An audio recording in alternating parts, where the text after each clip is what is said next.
कहानी है एक जुड़वा बहनों की, रिया और सिया की। वे दोनों एक दूसरे से बहुत प्यार करती थीं और हमेशा साथ में हंसते, खेलते और बड़ी होकर साथ में खड़ी होने का सपना देखती थीं। उनके घर में बड़े भाई रोहन था, जो कि रिया के बड़े बड़े सपनों को पूरा करने के लिए काम कर रहा था। रोहन और सिया के बीच भी एक खास रिश्ता था।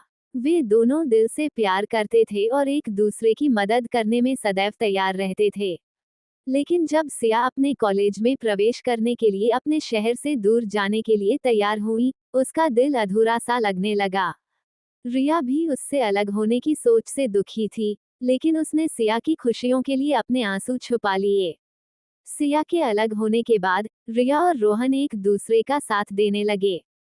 रोहन ने रिया को समझाया कि सिया उसे कभी भूल सकती है, लेकिन रिया को उस बात का आभास हो रहा था कि उसे सिया के अलावा किसी और से प्रेम नहीं हो सकता। कुछ समय बीता, लेकिन रिया का दिल सिया के बिना सुकून नहीं पा रहा था। वह रोज सिया के लिए दुआएं मांगती और उसके ख्वाबों में उसके साथ समय बिताती थी।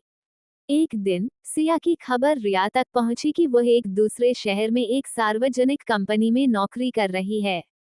रिया उत्सुकता से उससे मिलने निकली, लेकिन जब उसे देखा तो उसे एक दिल छीन लेने वाली सच्चाई का सामना करना पड़ा। सिया अब किसी और से प्रेम कर रही थी और रिया के दिल में बसे हुए प्यार को देखकर रोहन का दिल भी टूट गया।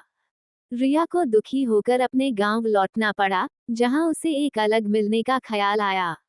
उसने रोहन को सारी बातें बताई और उससे माफी मांगी।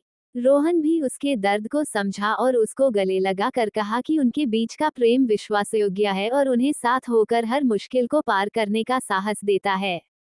इस प्रेम कहानी में रिया और सिया के प्यार ने एक बार फिर से साबित किया कि प्रेम अक्सर दुखी होता है, लेकिन सच्चा प्रेम हमेशा आशावादी रहता है और समय के साथ यह सभी मुश्किलों को पार करता है। यह एक दर्द भरी प्रेम कहानी है, जो हमें प्रेम के महत्व को समझाती है और हमें समझाती है कि अधूरे प्रेम के भावनाएं हमेशा हमारे साथ रहती हैं।